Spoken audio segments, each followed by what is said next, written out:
Hello everyone, welcome to my YouTube channel Logic Medico. Today's topic is terms used in the description of the foramen in the skull. There are various foramens in the skull. Why the terms are used in different manner? What is the exact meaning of these terms? So we will study in this video. Okay. So first up, if you are new to my channel, kindly subscribe to my channel and press the bell button to get the latest notification. At the end of the video, I request you to press the thumbs up button if you like this video and kindly comment in the comment section if you have any doubts. First up, cranio. So this is the cranio. Cranio means skull.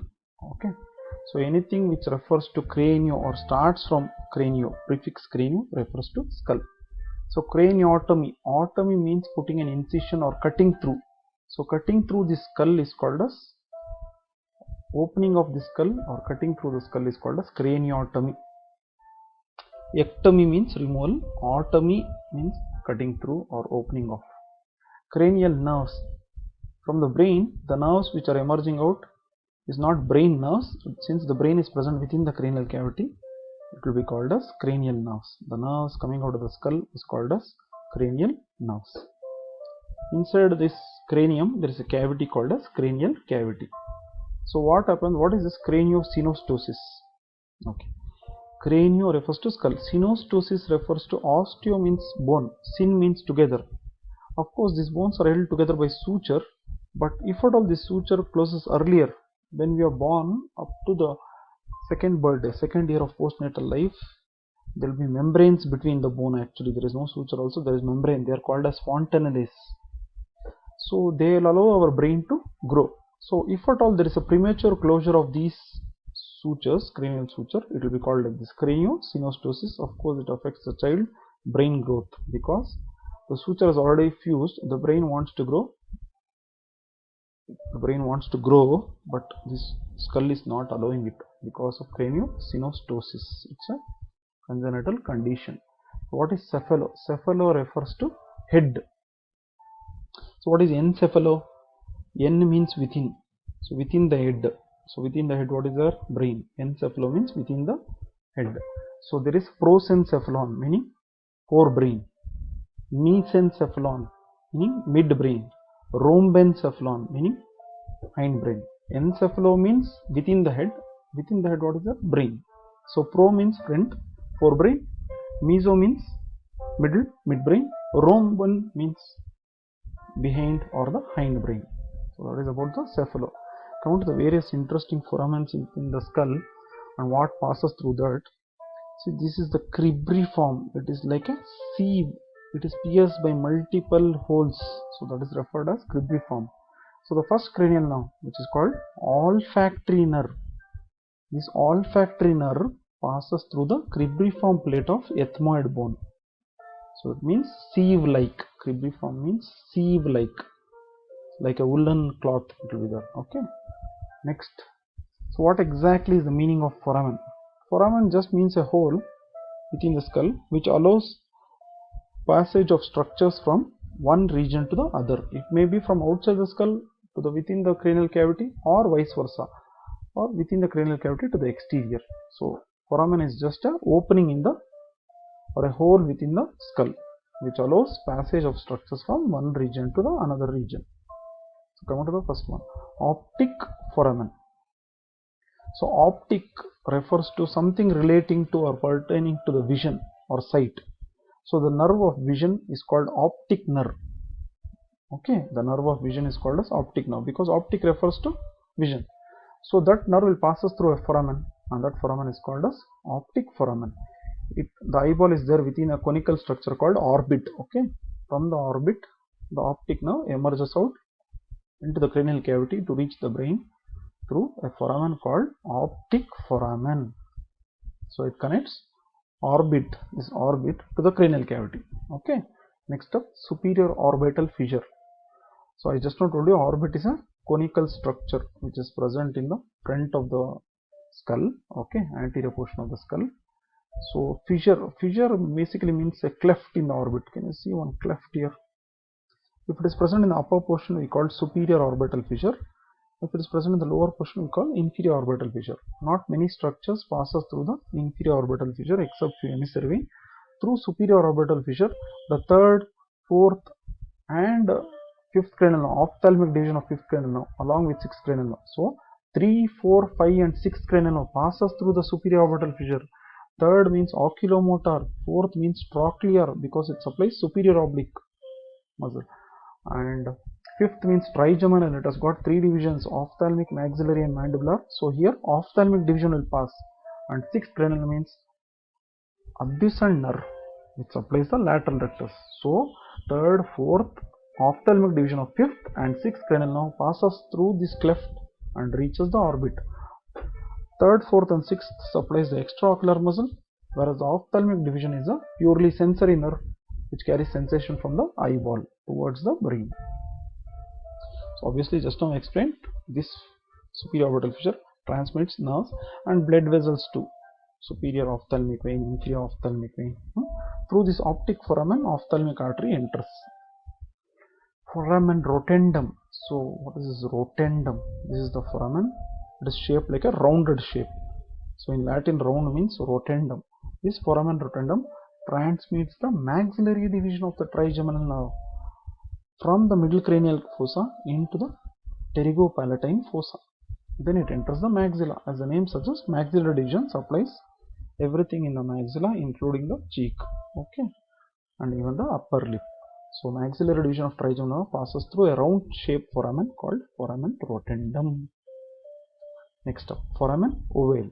What have guessed by now? Ovale, if you delete the E from Latin, it is oval shape, or you can call it as egg shaped foramen. Oval shape or egg shaped foramen which is present in the skull. Okay, so it is also connecting the middle cranial fossa to the infratemporal fossa. So can you see this foramen which is like a shape of the egg? So this is a rounded foramen I'm talking, foramen rotundum. This egg-shaped foramen is called foramen ovale. Through this, the mandibular division of the trigeminal nerve emerges out of the skull and reaches the mandible because of mandibular division.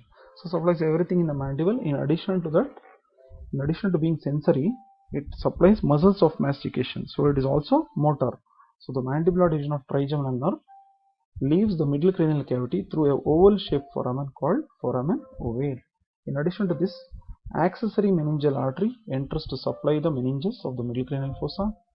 Lesser petrosal nerve emerges out of the skull, and emissary vein connecting pterygoid venous plexus with cavernous sinus passes through foramen ovale.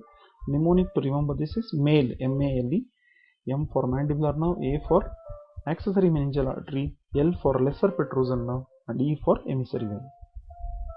Have you heard the word foramen ovale elsewhere other than skull? It is a oval shaped foramen, egg shaped foramen. Can you guess which area? If you have told heart, it's a correct answer. In the heart, between the right atrium and the left atrium, there is a oval shaped foramen between the septum primum and septum secundum. Oval shaped foramen. It is called as, you can see that more clearly here, it's called as foramen ovale. This is present in the intrauterine life. After we are born, this foramen will obliterate, cutting off the connection between the impure blood in the right atrium and the pure blood in the left atrium. This foramen which is present is called as foramen ovale. Same name, but this is there in the heart. Next up, foramen spinosum. Posterolateral to foramen ovale will be one foramen spinosum. It is called so because this foramen is bounded by a spine. So actually foramen spinosum means a hole full of thorns which is there. But a better name would be foramen spinae because here one bony spicule will be there. That's called the spine of sphenoid. So foramen spinae would have been a better name because the spinous process of the greater wing of sphenoid bone. Through this foramen spinosum enters the middle meningeal artery and the middle meningeal nerve. The middle meningeal nerve is also called as nervus spinosus. The artery is a branch of maxillary artery and the nerve is a branch of mandibular nerve. So this is about foramen spinosum. Next, foramen lacerum. At the apex of the pittrus part of the temporal bone, in the junction between basi occiput and basi sphenoid, over here one lacerated foramen is there. A lacerated piercing is there. That is called as foramen lacerum. This foramen lacerum lower part is covered fully by cartilage. No important structures passes through foramen lacerum except the emissary vein, but the upper part of the foramen lacerum has got one canal behind, that is nothing but carotid canal for the ICA, internal carotid artery, and the anterior part has got pterygoid canal, the nerve to pterygoid canal or artery to pterygoid canal. So foramen lacerum, lower part covered by cartilage, upper part has got two openings. The posterior opening is for the internal carotid artery and the anterior opening is for the nerve to pterygoid canal or artery to pterygoid canal. So foramen lacerum is actually a triangular hole. It is present in the base of the skull, specifically speaking at the apex of vitreous part of temporal bone, with the junction between the basi-occiput and basi-sphenoid. Next, foramen of Vesalius. Occasionally in few of the skulls, in the junction between foramen ovale and foramen spinosum, there will be an extra foramen like this.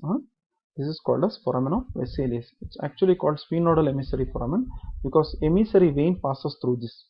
So in the male foramen ovale, male mnemonic E is there, no? The E is emissary vein. It will pass through this foramen of Vesalius. It is also called foramen venosum because what passes through that? Just now I told you, vein. That's why it's called foramen venosum. It was discovered by Vesalius, great surgeon or anatomist Vesalius. So therefore in credit is called foramen of Vesalius. It is also called Canaliculus sphenoidalis because it is like a small canal within the greater venous sphenoid bone. These are the other names for foramen of Vesalius. Emissary vein passes through this. It was discovered by Vesalius. Next, coming to the internal auditory canal. The internal auditory canal is a canal present in the vitreous part of temporal bone. It is connecting. See, it's a canal. It's presenting the vitreous part of temporal bone. This canal leads to the inner ear. Actually, it carries the 8th cranial nerve, will emerge out to the internal auditory canal. 7th cranial nerve passes through the inner ear and then comes out of the stylomastoid foramen. And labyrinthine artery supplies the inner ear. So this canal leads to the inner ear, internal auditory canal. Next foramen is jugular foramen. This is jugular. Jugular refers to neck actually. Through this jugular foramen structure, the main important structure, internal jugular vein leaves the skull. It drains the entire brain, dural venous sinus. Through this sinus, if you can see transverse sinus, it will become sigmoid, then it will become internal jugular vein. In the anterior compartment, inferior petrosal sinus also goes. In the posterior compartment, just now I told you, sigmoid sinus becomes internal jugular vein.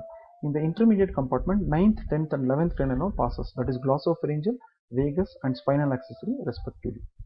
So this jugular refers to neck. This is the major vein of the neck. Internal jugular vein passes through the jugular foramen. Therefore, it is called so. Next foramen is foramen magnum. The largest foramen of the skull is called foramen magnum. The greatest foramen of skull is called foramen magnum. Through this, the medulla oblongata passes down along with the meninges and its bases. Vertebral artery enters the cranial cavity. Medulla oblongata becomes spinal cord. Anterior and posterior spinal arteries emerge downwards from the vertebral artery and spinal accessory now enters inside. In addition to this, odontoid process and the apical and alar ligament of dens enters. That is in the anterior portion. So it's the largest foramen of skull, magnum. Magnus ice cream means largest. Anterior condylar foramen, very simple. Condyles are there. In front of that, it's called anterior condylar foramen. Okay, it's a condylar fossa in the lateral part of the occipital bone, front of the occipital condyles. Through this, hypoglossal nerve will emerge out to supply the muscles of the tongue.